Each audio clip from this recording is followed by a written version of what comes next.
Is that better? What a plonker. How long have I been doing this? Oh dear. I'm going to start again. Welcome to Off the Plasterer. With me, Eric the Plasterer. Yeah. Oh, where was I? What have I said already? Evening. Yeah, I should look at the screen a bit sooner, shouldn't I? Stupid boy. What was I saying? I can't remember now. Oh yeah, I'm a bit knackered. Not long been in from work. I had a nice shower and stuff. Just had a quick shave, and I'm here with me pretend beer, my Coca-Cola, and I'm ready to go for an exciting evening of Ask the Plasterer. Christmas is coming. Hey, Christmas markets and all that malarkey will be kicking off. Well, not just yet, but pretty soon. And I'm already in the mood for some Christmassy. I'm already in a Christmas spirit going on here. I bought some smelly pine cones today that smell of cinnamon and orange. Flipping lovely they are. Almost blows your head off, but I like it.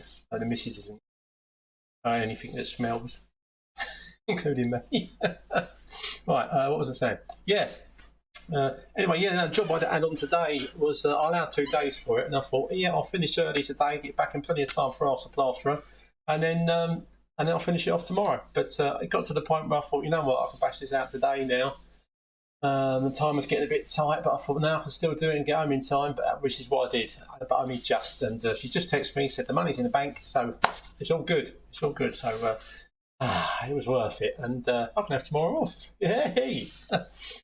Oh dear. Well, yeah, I hope I can have tomorrow off. I'm sure the wife had some plans for me. Okay, I am Eric the Plasterer. I've been a plasterer for 37 years.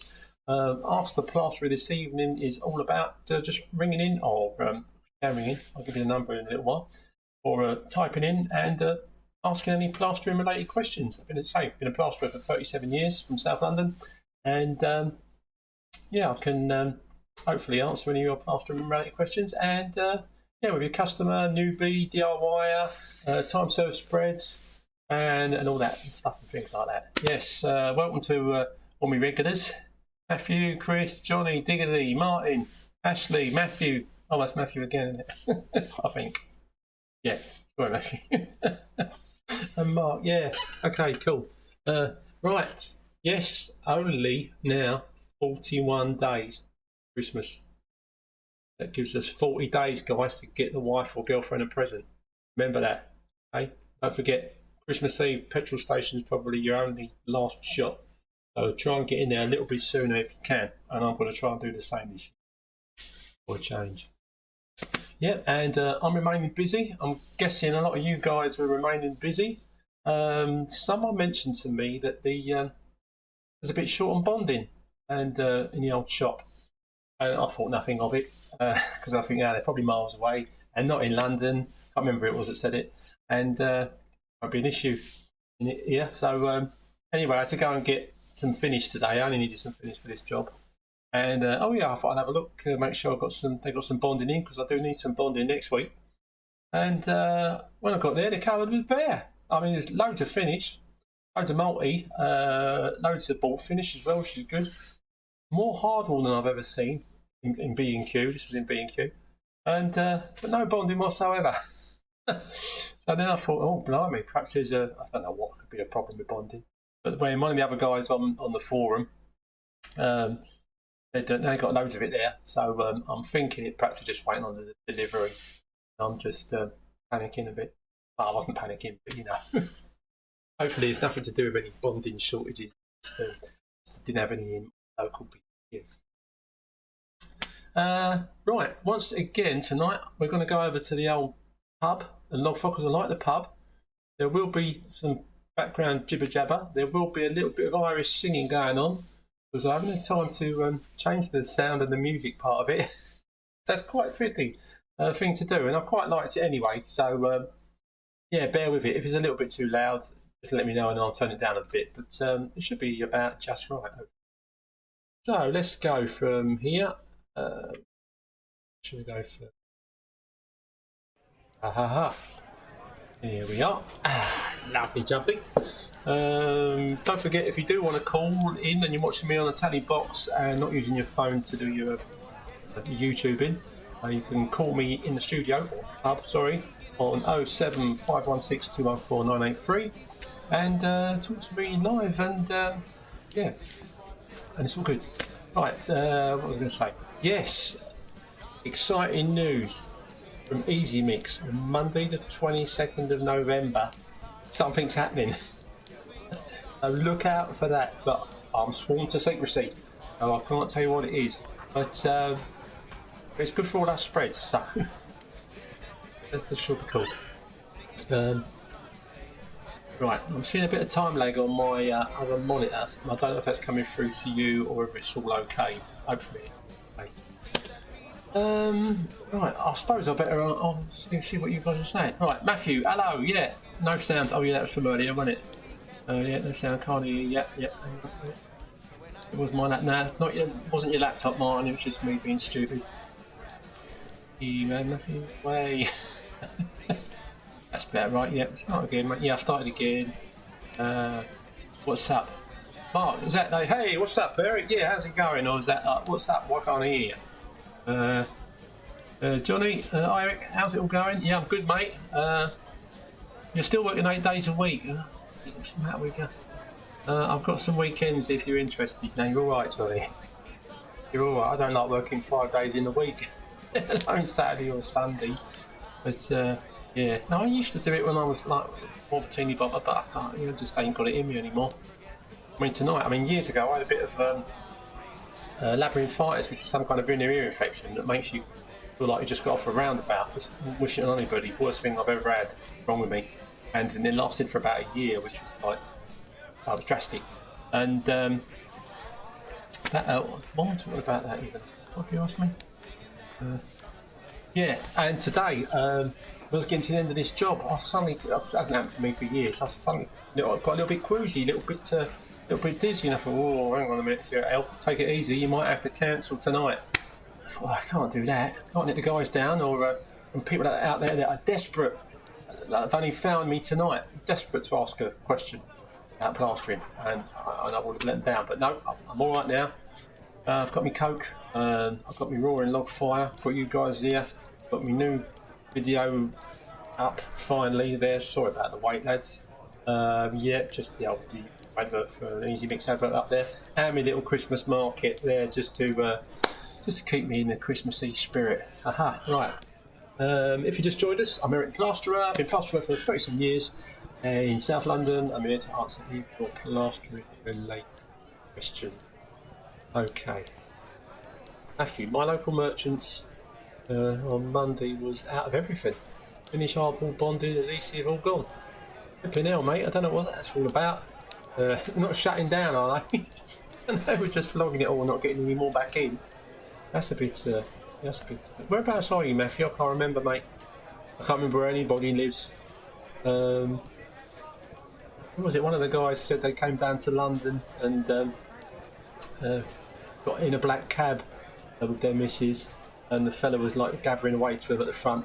It reminded them of me with my accent, you know. And I thought, what accent? So did you do a bit of cabbying? But that was before sat-nav, so I was too busy to talk because I was just asking them, like, left here, mate, or right, or which way do you want to go? Hang on, let me get me Street Finder book out. Oh, that was stressful. I tell you, I mean, now it's if you want to be a mini cab driver, at least you've got a flipping sat-nav you can just put on for the address. But then, mate, it was kind of like, oh, that's where the guy wants to go quickly before you pick him up. Have a quick look in the book, suss out where it is, but hopefully he'll know where he's going, and you can sort of say, I'll tell you what, mate, you probably know the better route than me. That's quicker. Don't want to take you the long way round, so you just tell me when to go left and when to go right. I think I must have done that a lot. But it's no fun cab driving. But that was back in the last couple of recessions I did that. I won't wish that on anybody either. Right, sorry, now I'm waffling again. Jackie, you! Yay, mate! Yes, fellow, I'm good. I'm very good, thanks, mate. Hey, Silver. Looking well. I'm only looking well, mate, because I've had a wash.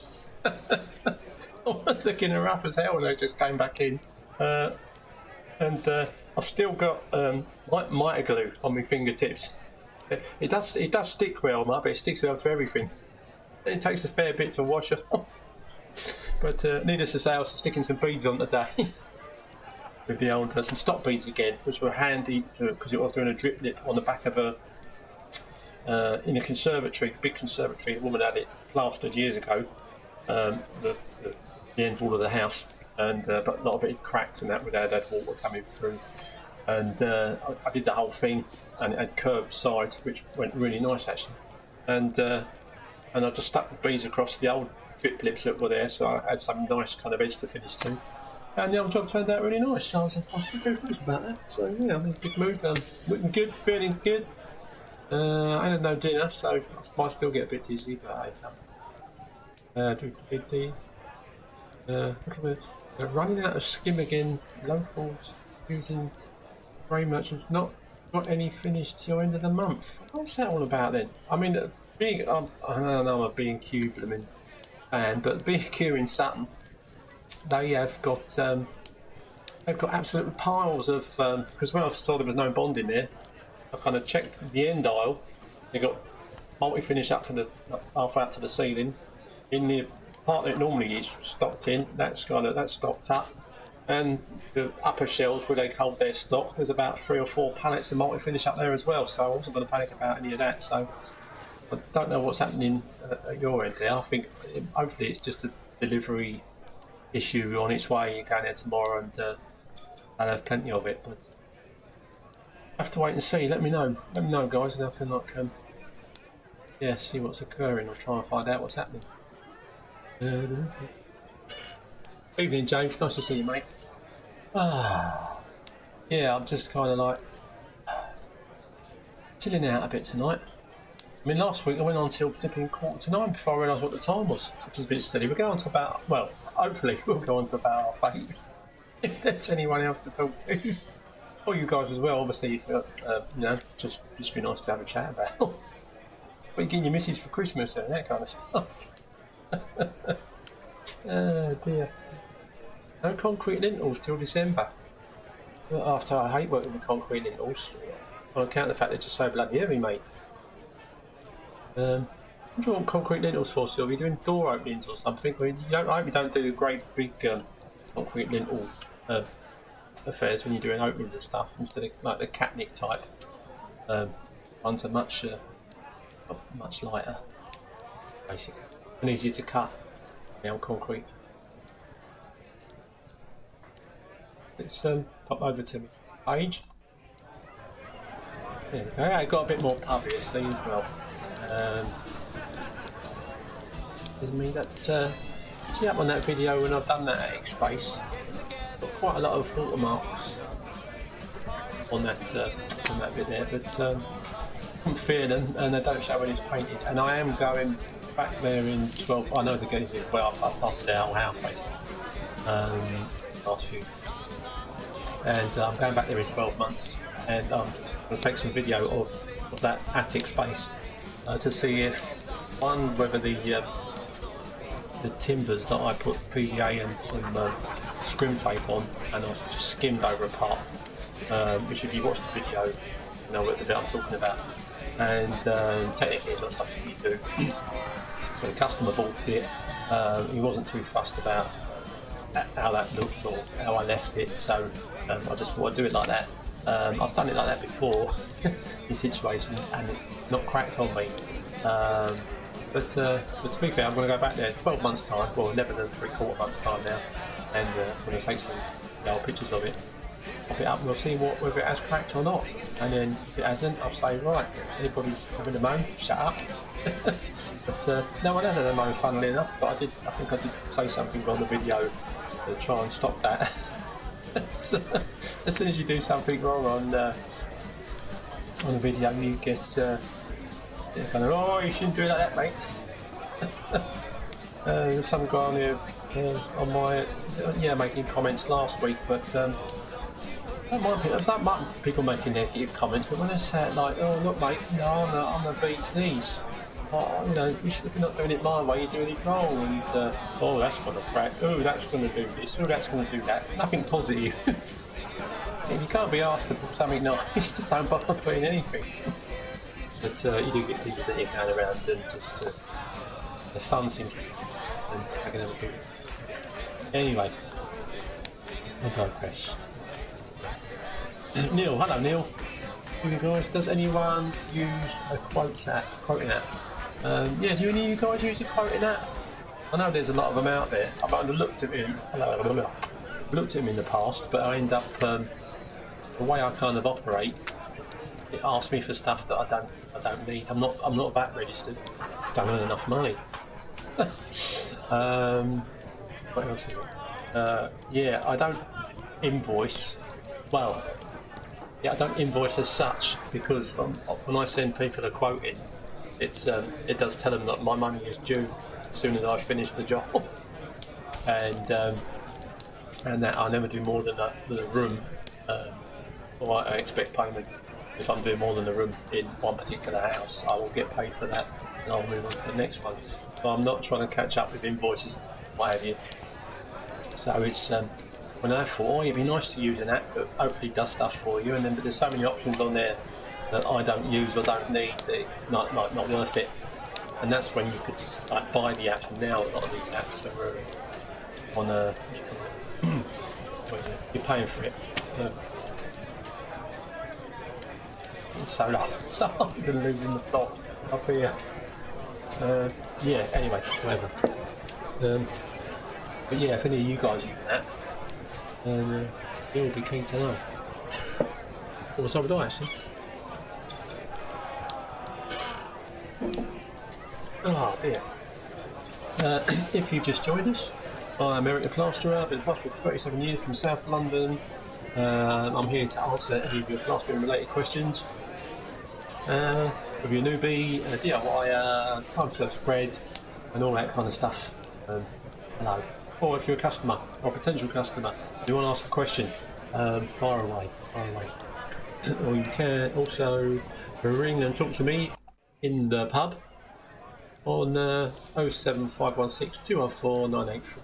07516 214 I've got my that's my old background pub bit going on. It's not too noisy, is it?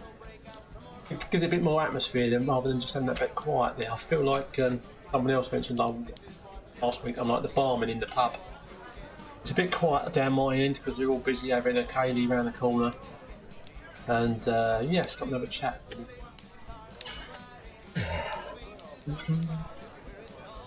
How many people we might get tonight, guys, I don't know. Obviously it's the it's the new people that want to ask me questions, because I think there's nothing that I haven't told any of you lot that you don't know now or don't know already. But I just appreciate you coming along and being here and making it worthwhile, because I think if it wasn't for you regular guys, I would be sitting there on my own. But I'm not, so that's nice.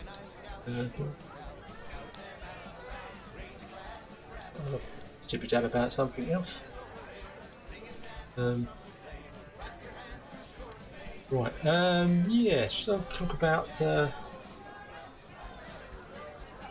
this part of the video here as well. Again, I think I'll back a bit on the video just to stop getting any flack. Not putting PVA on the raw joints like that is great because it kills any suction when you're doing your skimming. And actually, obviously, a bit of that PVA is going in the little crack of the joint that's there. And because I've used stock beads on the internal sides of those soffits and reveals, my bead isn't covering that. And one of these guys was kind of like, "Oh, you always put the bead over the crack." Which, yeah, if you can put a bead over the crack, great. But doesn't mean it will crack if you don't, especially because I put scrim over it. Well, so yeah, I mean, if that's going to crack because you haven't put a bead over it, then you can say every joint in your plasterboard that's got scrim over it is going to crack. It hasn't got a bead over it. So anyway, yeah, Christmas. Oh yeah, I mentioned to anyone else that didn't hear it earlier. I don't know if you've read it on the top of the screen here. Look out for some exciting news from Easy Mix on Monday the 22nd of November. put that little date in your diary, or just completely forget about it, and then on Monday the 22nd of November, you'll find out what it is. I'm making an advert for it, and yeah, it's exciting, good. Yeah, but I'm sworn to secrecy, so not going to say anything until then. Yeah, especially you guys that are like keen on using the old easy mixing gear, old extra time. I'm using that more and more now. When I go to Knox having cup, I haven't put it in one bag yet. I'm not that lazy.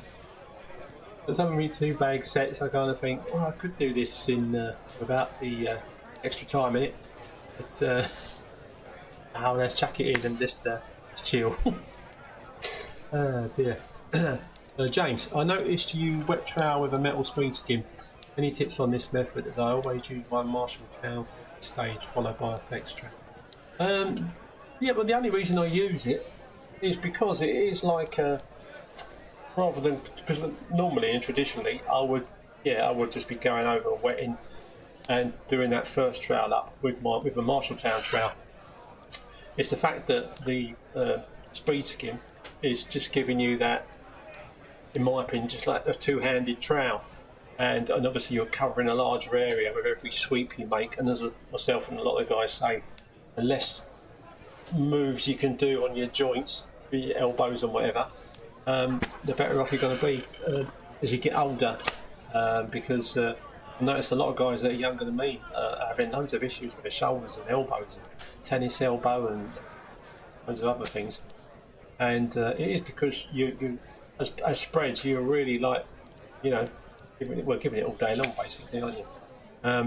So in using that, I just find you're getting them more kind of covered, that wet trowel, using that, and it does get it nice and flat over a wider area, which was a thing that years ago when I was working on a site on a hotel and they were doing the corridors, and I had a standard, I think it was a 14-inch trowel at the time, and these other guys, they had I don't know, they must have been 20-inch trowels or something ridiculous, and I know we're going up and down these corridors, but they looked lovely, and you can see this kind of this just flatness because of the size of the trowel. So when I'm using that blade on the old speed skim, it gives that same finish, and then I'll finish off with a flexi after that. But I have left it under, as long as you make sure you've got it and there's no kind of fat marks or like that. You can leave it under that blade without using the flexi, but it always makes me a little bit nervous because it can look great at night and not so much then. Again, this job tonight, I had there were 3 sets of wall lights on this back wall of this house in this conservatory that I was skimming again, and I made a point of putting all the bulbs back in, checking that there was no horrible discrepancies above the bulbs, and yeah, I was quite surprised how good it looked. Dear, so it's always worth doing that. If you're doing a wall that has going to have the old wall lights put back in, and the sockets are there to put the bulbs in, put them in and turn them on, and make sure that there's no horrible marks that they're going to ring you up about. Right.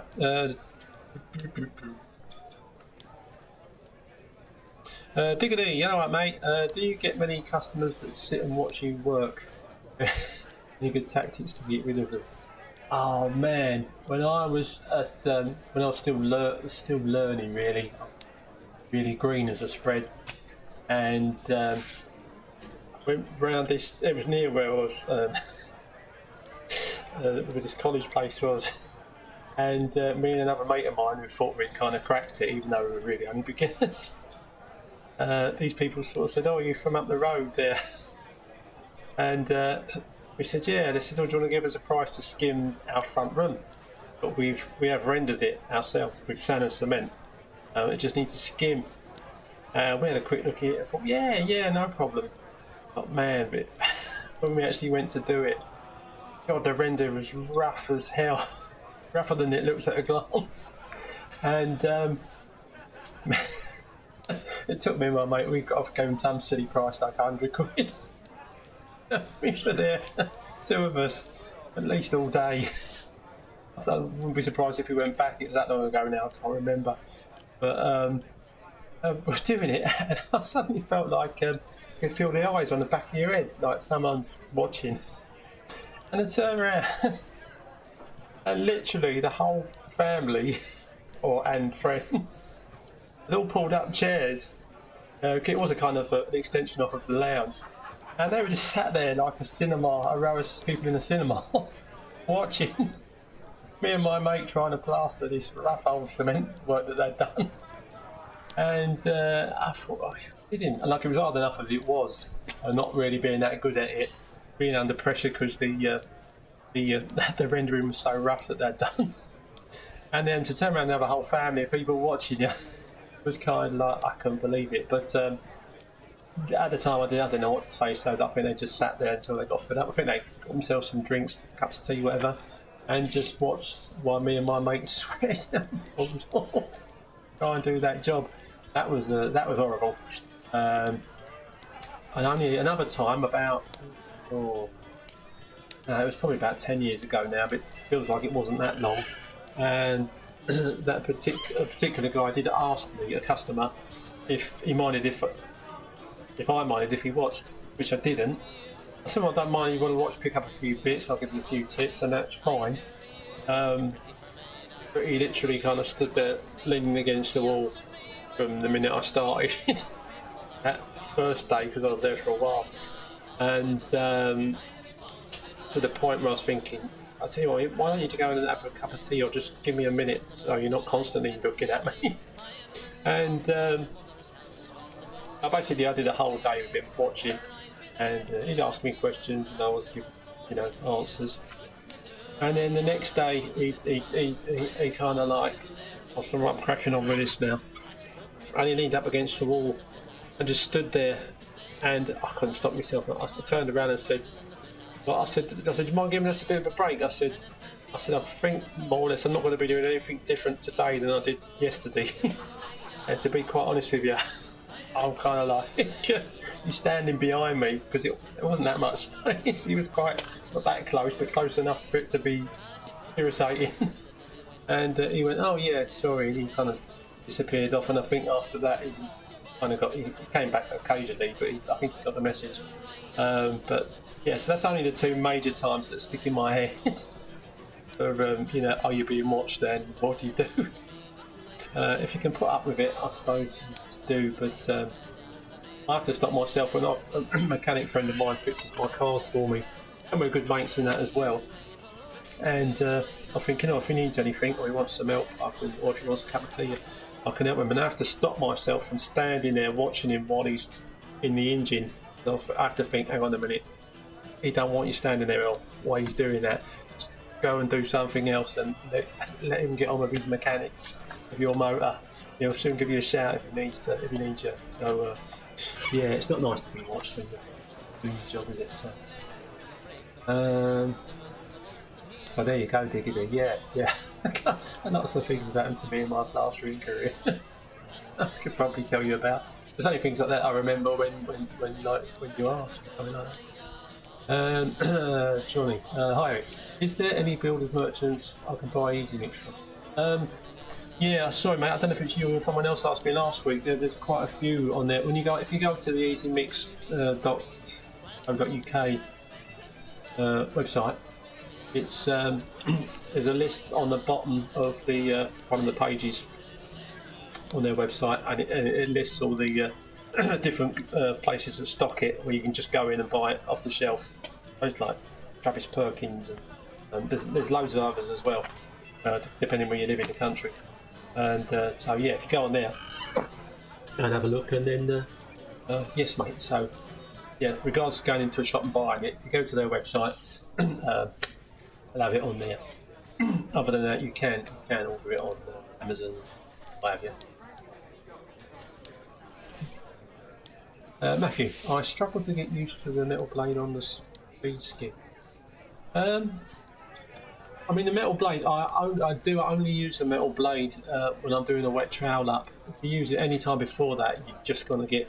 It makes the finish hang back because it draws the water to the surface, which means it obviously takes a little bit longer to go off, and which you definitely don't want if you've got extra time in it as well.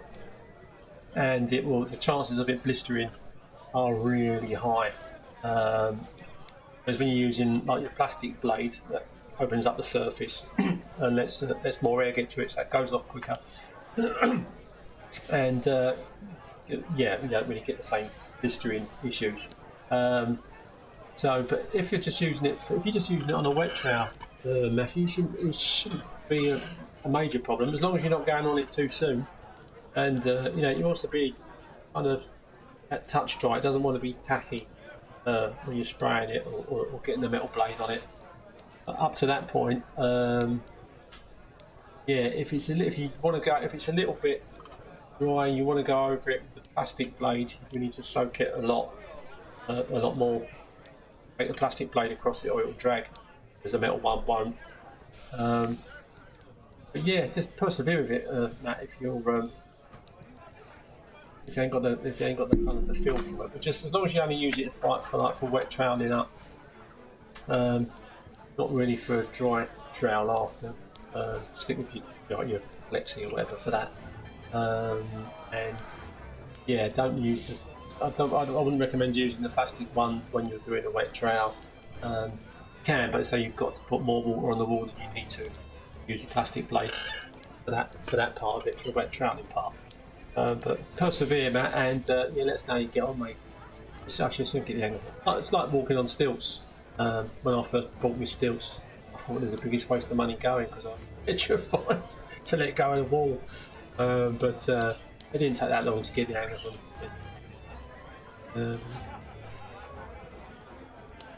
Martin, where can you get that new tape from you used in your last video?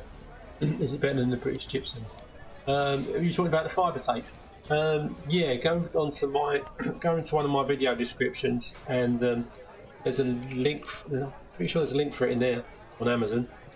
And you can. I ordered a bag of about, I can't remember, 10 in there or something like that. Might have been more. And the more you bought, the cheaper they were. I think they worked out about £3 something a roll. I normally paying about £6 or £7 for the other stuff.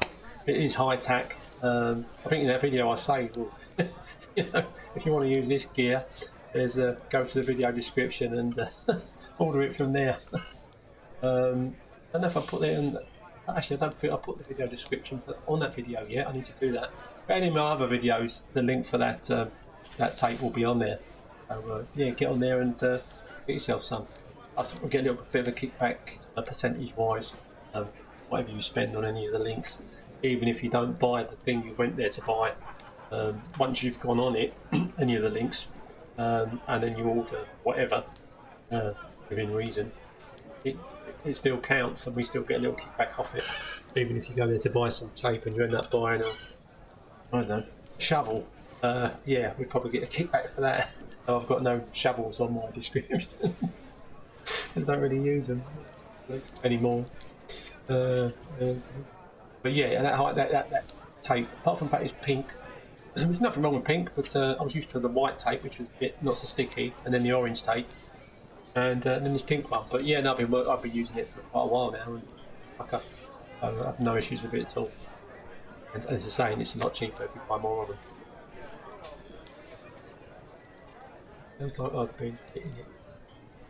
Oh yeah, Matt, if you've been using the metal blade before, it's really kind of for a wet trowel, and it probably will give you.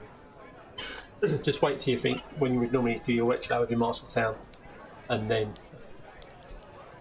maybe a little bit after that. But make sure it is dry to the touch before you start wetting it and putting the metal blade speed. Cheers. Right, let's vague slight change of scenery. There we go. Trout talk still doing really well, I'm pleased to say. It's nice to be having some chats with the other spreads, the other good experience spreads. We've been talking about the last few Ask the Plasterers, Alex Morley and Joel and Stuart, and Blaine, obviously. And I don't know if any of you know Rodian. Rodian builds, he's bricklayer mostly, built his own house. And he's done his first, it's the first plastering video I've seen. And he obviously can do a bit of plastering as well. And a lot of his rivals are plastering and plastering. So it's never too, you can never put up too many plastering demos. Yeah.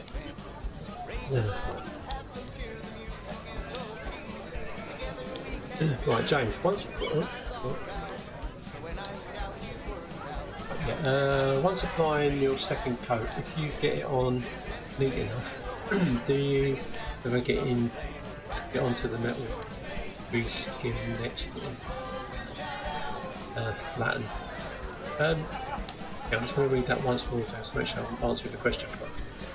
Once you apply your second coat, if you get it on neat enough, do you ever get onto the metal skim? I mean, if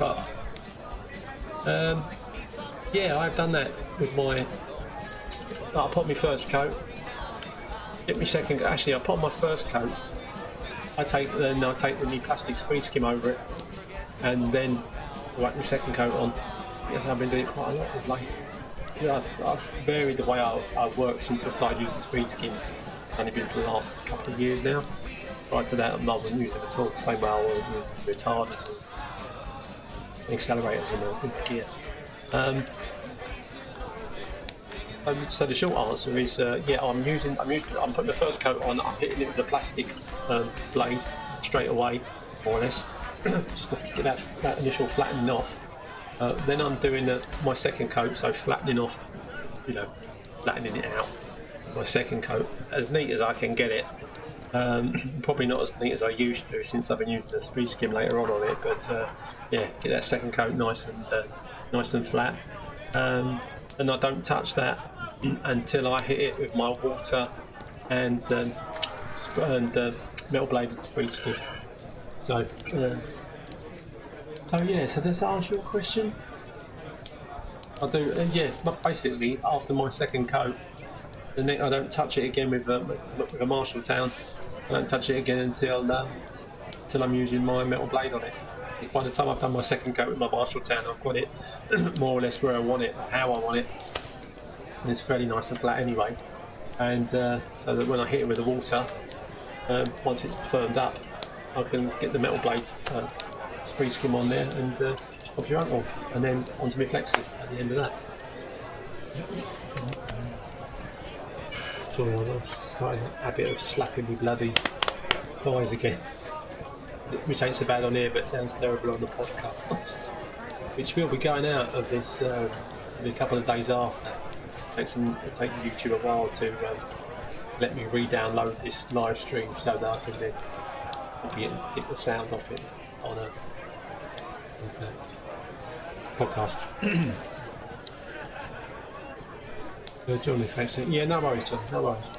I've just checked on the Easy Mix website, local Travis Perkins. Brilliant, Johnny. Nice one, mate. Nice one. Yeah, on the on the 22nd, Monday the 22nd of November. Keep your eyes open on YouTube.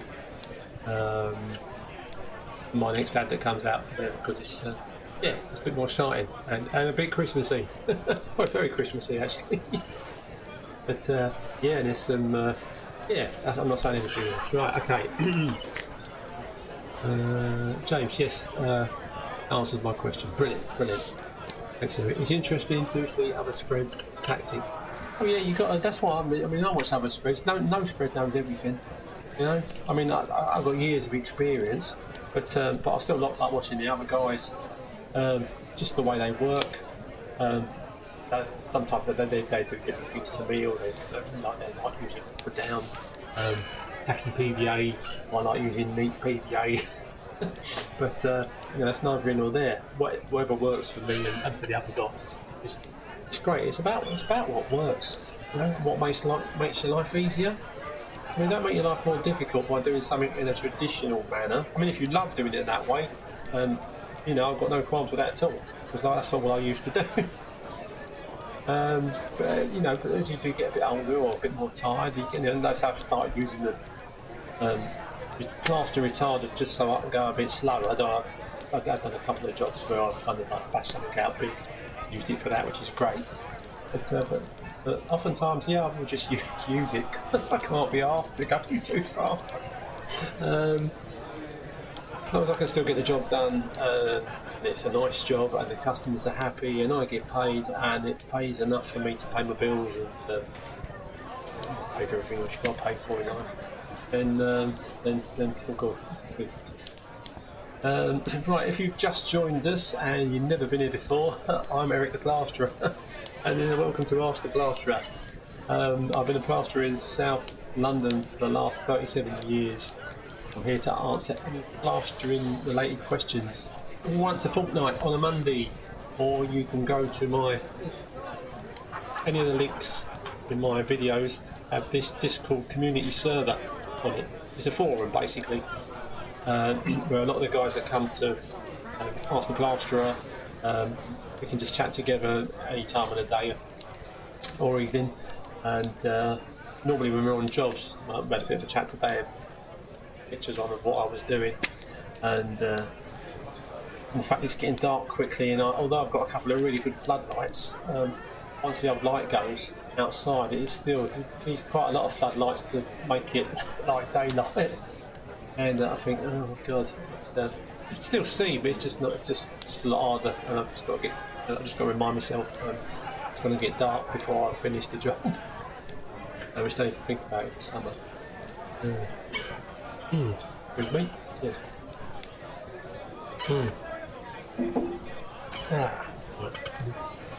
Mark, right mate. Do you ever use 4-inch scrim? I've never used it, mate. Never. I've seen it. I've seen the guys use it. I think it's a good job when you float a set. What using it on what when you're floating and setting though? I'm talking about floating and setting a brick wall or floating over on balls, Mark. When you float and set. Yeah. Come back to me, mate, on when you're using that 4-inch scrim on a floating set job. Yeah, no, I've seen it. The only trouble with me, if I buy, when I used to just buy the white scrim, apparently it wasn't as sticky as as the red one, whatever colour it is, I can't remember. The orange one. But the white one was about a £5 at a time. It might have been less. And the stickier orange one was like £7 or £8. And I thought, I'm not paying £7 or £8 for the orange scrim because it's a bit more sticky. And then I bought a roll of it. I never bought any white scrim after that. I just stuck with the orange stuff and paid for those for it. And if I bought 4-inch scrim, I'd start using it on everything probably. All my joints, on my plaster boards, anywhere I've got cracks on a wall. I mean, the idea of it's a great idea. Don't get me wrong. The idea of putting like a mesh across a whole wall that you're going to skim, internal. I understand doing it on the outside rendering job, but doing that on an internal wall, I kind of think, well, all these years I've been plastering and I've never had to worry about putting a mesh over that, like embedding it into a whole wall that I'm going to skim. I mean, probably is a great idea if it's got lots of cracks in it, but it's still solid. And say putting a bit of scrim on every crack, normally what I would do if it's not going anywhere. But yeah, sand and cement. Still not sure, but even when you're doing sand and cement, Mark, where are you using the scrim? What you're sticking it onto? When you're talking about, it wouldn't be a 4-inch scrim, would it? You were talking about putting a whole mesh across a whole wall that you were doing like floating. And I understand that, but I'm not quite sure where you're putting the 4-inch scrim. Sorry, mate. I'm getting a bit. It's probably me. Not you, it's me, mate. Hey, I'm getting old. What time on the 22nd? 8 in the morning, mate. 8 in the morning. Yeah, that's when. Well, basically that's when the ad's going out on the old Easy Mix supplies. Yeah. So 22nd of November, 8 in the morning. We'll know what's occurring. So yeah, I'm gonna stay excited. Don't really get too excited about it. it's good. I like it. Oh dear. It's in the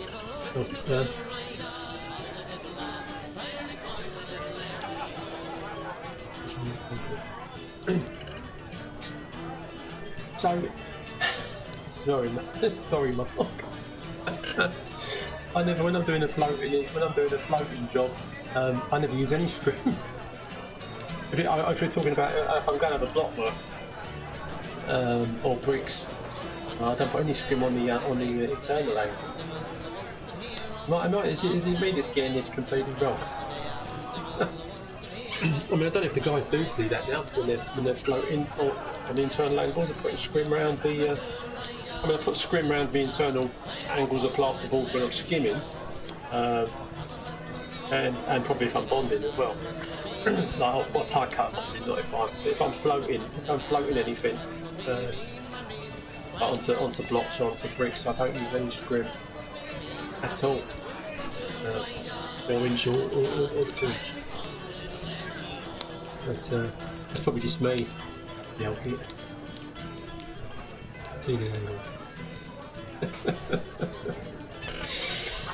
So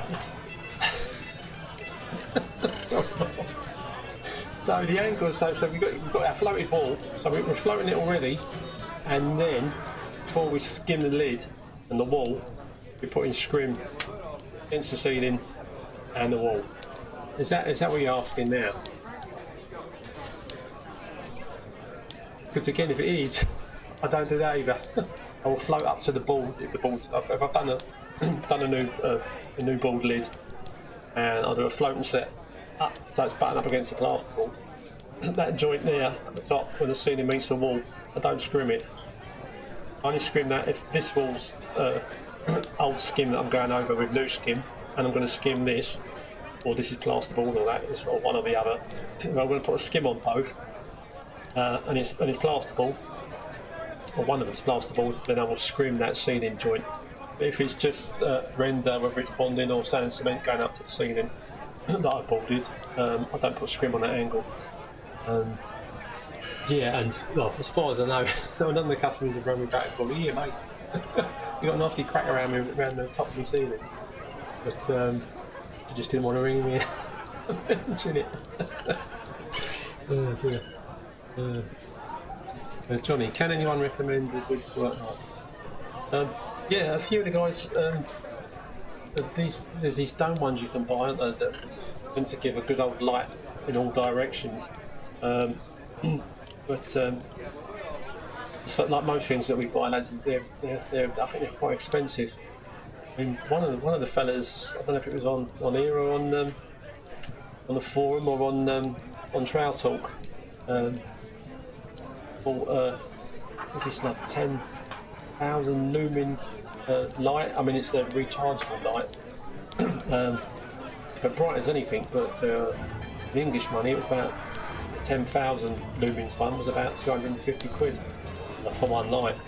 I mean, I'd quite happily have one that you plug in rather than pay that much money because it's a battery one as well as being really bright. And the ones I use, I've got a video about the lights and tripod that I use, which they are good, but a hell of a lot cheaper than some of the other ones that are brighter. But at the end of the day, it might be worth it. If I can ever find a light that does really light up the best part of a room, it's done, it shines lights from all directions and lights up a room well at night, like once the sun's gone completely down, especially this time of the year, then I would probably splash out and buy it. But I don't know if any of you other guys have got any recommendations on that front when it comes to the old work lights. So, yeah, I've only in the past I've just used the standard halogen ones.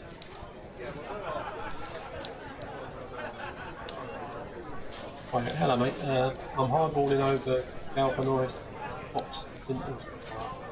Advice, please. Galvanised box lintels. Right, okay.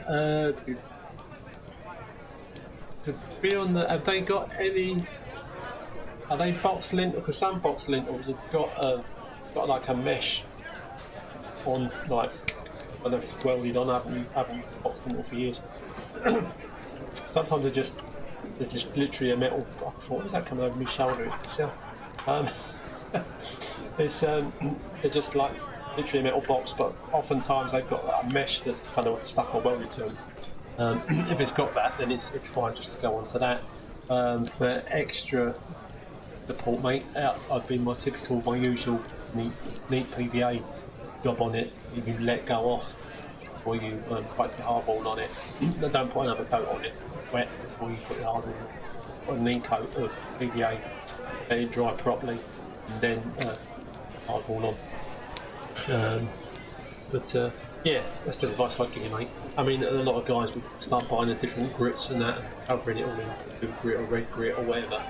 If you want grit in it, get some PVA and some normal dried sand and mix that in to some of it in a bucket, brush that on, and does the same job for at least half the price. So yeah, that's my advice for you there, mate. No mesh, just holes. Oh yeah. Well, do that. Put neat PVA.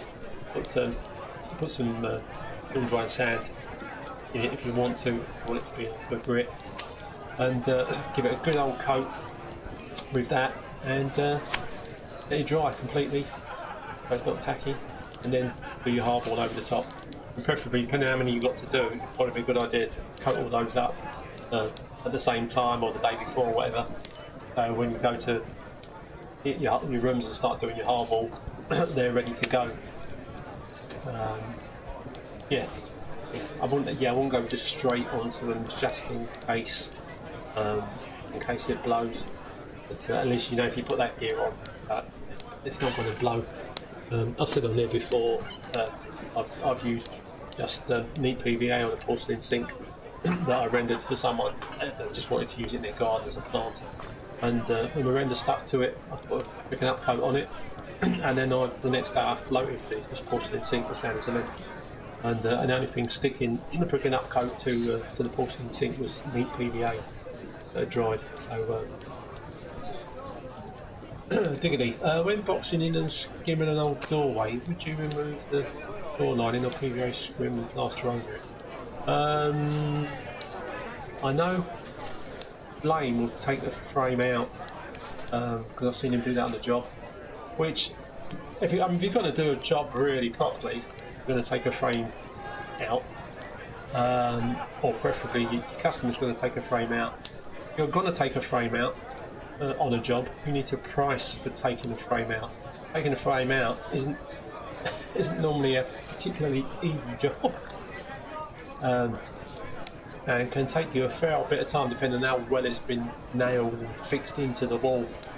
I have, for most of mine and most of my career, as long as you've got some thickness there, I've neat PVA'd the timber edge, and I've put scrim on it. You might then, after that, if you want to, put more PVA over the scrim. You actually do the skimming, and have any problems with it. Basically, although wood expands and contracts, which obviously normally causes you cracking, and then generally, if people have got a part of a wall that's wood and say, look, that's wood, I can't skim that, then expand and contract, and it will come off. But when it comes to sort of a solid frame of solid wood that's buried and secure in a wall, I've had no comebacks on PVA in them and putting scrim on them. Like I said on this extension, on this attic video, those 2 bits of timber I've PVA'd and put scrim on, and I've taken the set across and I'm going to go back there in about 12 months time, 11 months time, and see what they've done and film them and take some pictures. I've known the customer really well, and see what's occurred. And if nothing's occurred, then from that time on, I'll just say, look, going to cover that timber and it's not a big panel of timber, then yeah, get some PVA and some scrim over it or some kind of mesh. Because the mesh and the PVA, basically you've got to be a big plastic covering over that timber. So any expansion or contracting in such a small, like a 2-inch strip timber, isn't going to cause you issues compared with taking the frame out. But if you're going to take the frame out, which technically would be the proper way to do it, to go over a door opening, make sure you're charging for it. I've seen that so many of the guys, they go to, or from what I can make out, they go to jobs that they've priced for, and the customer's done or hasn't done something a bit ridiculous, and then the spread's gone. I've got to strip all this off and do something else, and I'm going to be there twice as long. It doesn't sound like they're going to charge twice as much, and if it's something that's not your fault, you shouldn't be going in there and working an extra day for no money, because it had to be done like the proper way. You need to talk to that customer and say, look, this needs to be done more, which I didn't realise when I gave you the quote. I'm going to have to add to that the time, or now that we've tried skimming that ceiling and it's not happening, I've got to board it. And you shouldn't be paying for the boards. The customer should be paying for it to be boarded, because they're getting the benefit of the boarded ceiling. Much less chance of any issues occurring with it, as opposed to skimming over an old ceiling, got a few cracks in. Did you win boxing and skimming? Oh yeah, sorry, no troubles, mate, no trouble. I'm doing my best. It's hard being an agent. Again. Right, how are we doing for time? Right, 1 minute to 8. No. Right, if you've just joined us, I'm Eric the Plasterer. I've been a plasterer for 37 years in South London. Here to answer any of your plastering related questions, whether you're a time-served spread or a newbie or a DIYer or a customer. You've come to the right place for some advice, either from me or from any of the regular guys that keep me company every other Monday. Ask the Plasterer. You can say, ask what you like. Also, I've got a forum that you can sign up to just by clicking on the link for it in any of my videos, or 99.9% of them. And asking questions of me and the other guys on there. And this also goes out a couple of days after the event as a podcast from wherever you get your podcasts. So you don't have to have YouTube open, you can or pay the subscription to have YouTube open.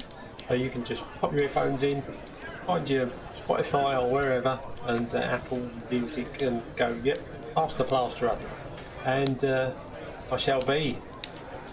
And you can listen to my dulcet tones in your headphones or on your speaker while you're slapping the gear on the wall. Yeah, learning and working at the same time. What could be better than that? Oh, talking of Christmas earlier on, I might have mentioned it when my mic wasn't switched on. So I went to B&Q to get some finished job, and there was this lovely smell of tell me if I've already said this. A lovely smell of orange and cinnamon. Really Christmassy smell, and I love that smell. It takes me back to being a kid, and just Christmassy smell. And I thought, that's a really nice strong smell of that. They had some old Yankee candles and stuff in there, and I thought it can't be them because they don't smell that strong. And then next to that, there was this big box of these red bags with pine cones in, and picked one of them up. Oh, it was them, pine cones. And oh mate, it's funny how you can stitch yourself up just for a smell, because this bag of pine cones is about that big, and pine cones, pine cones that smell like this, mate. £7 for the bag. Oh, yep, I'm having that. So I spent £7 on a bag of bloody pine cones. You could probably pick up out the bloody woods for nothing, but they wouldn't smell the same. So that's funny enough. I have so I wrapped them up in cling film because the smell is that strong. I mean, you can't smell it with the cling film on, thankfully. And my missus would go, "What the hell is that stinking out in our house?" And I'd go, "Oh, sorry, babe, I bought, spent £7 on some stinky pine cones." But yeah, I'm looking forward to undoing those once the old tree goes up and the sparklies and that, which I like to get up as soon as we get anywhere near the end of November, mate. And we twinklies are going up, the trees are going up, and yeah, and my kind of get fit 6-pack diet's going out the window for sweets and chocolates and mince pies, mulled wine. Yeah, got my log fire. And tell a lie, I've got a log burner now. Log burners are great, much more efficient. Do get really hot, last a lot longer when you put a log in it. But prior to that, we did have a real fire, which is can't quite beat it. As you get, if you've been in a pub like this one, it's quite a log fire like that, rather than a log burner instead of that. It's nice, but it's not the same. Did you use extra time in the attic? I think I did on that. Yeah, because not so much because of the area, but because of the backwards and forwards on my knees. That flipping hot to get that done. That's why as well, when you're a little bit further in the video, which you don't see me putting it on, apart from doing that bit on the panels at the front as well, but that was all the same hit, so yeah, definitely would have extra time in it. Something like that. Oh, there's that tape. Get that in me. I don't think it's on that video description, but it is in the. It's on all my others, and it will be on that video as soon as I remember. But I don't forget to update the descriptions on that. But yes, mate. So there was extra time in that. Anything now that is going to be a little bit complicated, or it's going to take a while to put on, or put the extra time in it. If it's just two big flat walls in a room, I won't bother with it because I don't want to be kind of waiting for it, to be honest. I'd like to get those on, and I want to get them on and then just carry on and get them done. There's no real waiting time in between, with no retarder in. Knock up 2 bags of walls in time with a wet joint in the corner. Hello, Gandalf. Nice to see ya. Thanks. How often do you use your corner trowel during your whole process? I'm using it in that, not in that particular part of that video, but in that attic space where I'm going up and then down around that little window at the end. That job, I think that's the only place I had like wet corners that I could take it around and use it. The secret with your twitcher when you're doing those internal angles, not to use it too soon. You need to get the plaster as nice as you can using your trowel and or your plastic speed skim. So you've got a half decent angle. That might be a little bit fucking. And it's when that's starting to pull and pull fairly well. Sometimes pull in quite a lot, or you like getting a little bit of fat, and then taking the corner trowel. I do anyway, taking the corner trowel down and the internals. But don't do it too soon, just keep bruising the sides. Yeah, and it just makes the job more, just a process you don't need to do until later on, and you get better results if you do it later on. And again, on the video here, any bits you've got like that, sometimes it's tempting just to, I'm going to fill all that with finish or multi-finish, opposed to knocking out bonding, waiting for it to come out. But of course with the accelerator, knock some of that in your bonding if you're doing small panels, and it goes off like lightning if you use too much, which is great if you haven't got too much to put in a little hole, whatever, and then you can get some PVA on it, or not if it's the same day, then you just crack on with this step.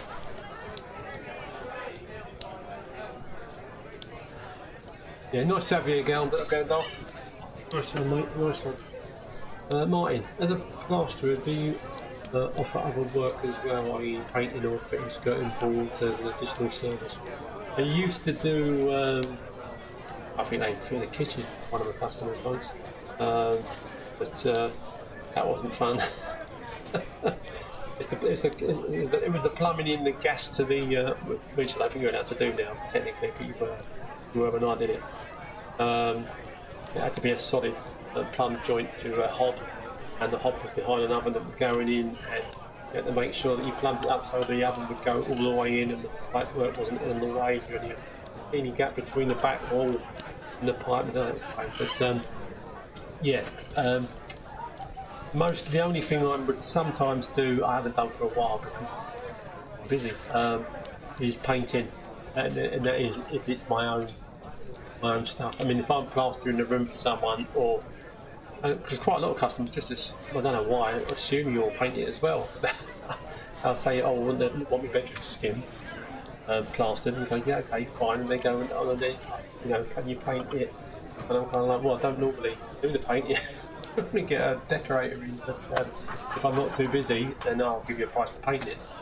Or if they've had a price for someone and I'm not busy, then I'll just sort of say, what are they charging you, and I'll do it for less. Which is quite a good way of pricing a decorating job if you don't know what you're doing. In the pricing of it, because you don't do it regularly. But, so I've done skirting fitting as well on a job that I was plastering, but I got my father-in-law, and because they wanted it just raw timber, they weren't going to paint it, and I'm no chipping. I could do stuff, but not nothing fancy. And my father-in-law did it for me, but he said, "Don't give me any more jobs like that," because it can be a pain. There's nothing to do with my walls getting out either, by the way. He was just, I think he was in his 80s at the time. He's 92 now, bless him. He still does carpentry. He's never in. I'll stop it. But it's good. So, yes, mate, I have done addition. Generally, I say to people, look, plastering is my main trade. I used to work with another friend of mine, Dave, and we used to work on building extensions together, stuff like that. He'd be the brains, basically, when it comes to reading plans. If I was good at reading plans for building, I would have been a plasterer and something else in the building side of it. But he was the brains behind reading the plans, and that's that, it's got to be that measurement, and then you think this, that, and that to build this extension, and I'll just be his labourer in that respect, and then I'll spread it in the house. But we worked right as a team, and it was nice. I did again, going back to the 80s and 90s, I did enjoy working in the 80s on sites. In the 90s, they were kind of sites, but they were like the small builders that had different jobs in different areas of town. When I started to get paid more for my private work or domestics that I was doing on weekends, and they were closer to home, I thought, you know what, it got to a point where I thought, and some of the builders I was working for were kind of like, oh look, we don't want to pay you that much pay now. I said, well, I'm going domestic. See you later. And I've never looked back since then, and I've been doing domestic for I can't think how long. I've been plastering for 37 years in total, and then the domestic ones on top of that. For at least half of that time, I've been doing domestics, maybe a bit less. It was mostly site work, working for builders. Really only parts of my career. Eric, what is your go-to trowel? I'm a Marshalltown man, mate. Yeah, I learned with a Marshalltown, about Marshalltown. That was like wooden handles. Quite a few of them now have got the old rubber ergonomic handles, haven't they? Mine has actually. I don't even notice what my handles are made of nowadays. It's a Marshalltown trowel, and also now when I buy a new Marshalltown, I'll get like the pre-worn one. So you ain't got to worry about messing about with it. As soon as you've used it a few times, it's lovely. But back in the day, I used a shorter Marshalltown, not worn in. You have to do a load of sand and cement work with rubbing it on stones and blocks. And then the good thing about carbon steel ones, which I used then, they get rusty, and you can grab all the rust off, and that would help them sharpen up a lot quicker. Oh yeah, the go-to, mate, is the Marshalltown. I know there's a lot of other good trails now, but it's like anything else. If you've been using something like that for donkey years, then you just know where you are with it. You know, all the flexes and that was all new to me when I started using those. And Flexi Trail, I've been using that for a few years. Might be a bit longer than that now, but yeah. Still got an old tyre sack and father-in-law baby up the garage. Can't be bothered to clean the rust off it. And it's shorter as well, so once you've got used to a longer trail, I don't like using shorter ones. The much smaller ones for getting in gaps and that, yeah, that's actually quite lovely. I've just ordered a brand new tyre sack, so they won't send. It's from tyre sack. The tyre sack is a good trail, mate. Tyre sack's a narrower, so we'll see.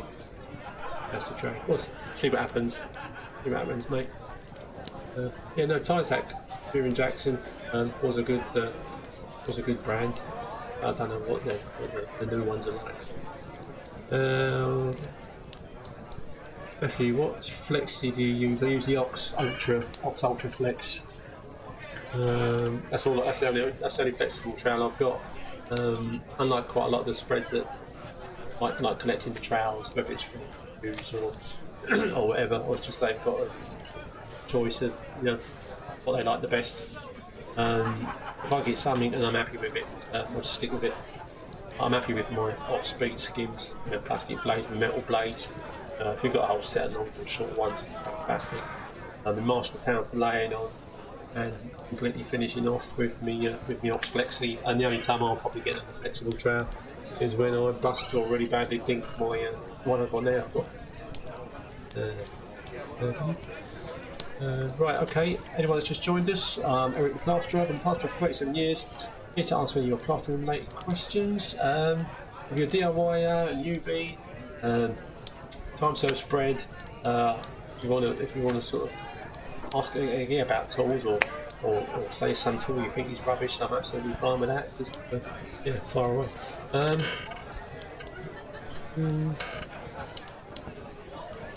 A better angle. That's hard to read. A better angle. Who's that? A better angle. Semi-flex or super flex. Ultra flex. Wayne, alright Wayne. Great channel. I've been watching for a long time now. I appreciate it, mate. I really do. I bought a few bits and pieces to do small jobs. Any tips on timings? When to flatten your first boat layers, second, etc. I tell you what, mate. I'm only mentioning it because he's literally just done the video about timings. He's Alex Morley. Anyone, Alex Morley?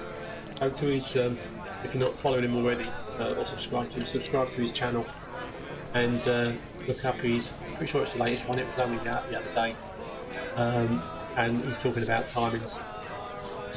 So that will probably do you really well, rather than me trying to waffle explain it or I better make a video about timings. So take a look at that, mate. That should sort you out. Yeah. It's went to flatten it. So Alex Morley on the he's in the he's on my channel somewhere. He's easy to find. Alex Morley last week. So cheers. I need to put some more on this chair. I must sort that out. Is there how's the old background noise tonight in the pub? I forget because I don't get the noise pumped out this end because I get feedback from the mic. It's just quiet my end. It's only you that have to listen to music and stuff in the background. But I'm assuming it's loud enough for you to hear, but not too loud to hear me properly. No problem, mate. No problem. Let's just pop back over here just for a change. There we go. I can give one of the old Christmas market. If you want to ring me in the pub and have a chat live, you can call me on this number 07516214983. Just at the bottom there. And talk to me live. Unless this is a recording you're watching, in which case I won't be answering the phone. Sorry about that. Not sure how you're meant to check, but yes, there's ways to check. But I suppose if you're watching this on the telly, which is the best time to ring because you're not already on your phone typing something, you might not be sure if it's live or not. I have had a guy tried to call me before, and he said he didn't realise he was trying to ring the video, like the recording, which isn't going to work, is it? At the end of the day. Yeah. Good evening, everybody. That's on here this evening. All my regular guys, love you to bits, geezers. Yeah, what would this live stream would be boring as hell without you. Yeah, I really appreciate it, and all of you that have joined me, my plastering forum as well. My Discord site is. You just click on the link. Well, it's not on this. A link in my descriptions for it, the Discord server, and it will send you an invite, and you just just follow a couple of silly instructions on there. Obviously, your uncle, you're a member of that, and you can chat to me or any of the other guys on there, and you put pictures up. Yeah, good. Don't got to wait for a Monday, every other Monday to come around and ask me on here, because normally when my phone pings, I have a look at it unless I'm literally on the still spreading. And if there's a question on there I can answer, I will. If it's just one of the guys who want to have a chat about something, then that's all well and good. Sometimes I'll just whack a picture up of whatever I happen to be doing on any particular day, particular job.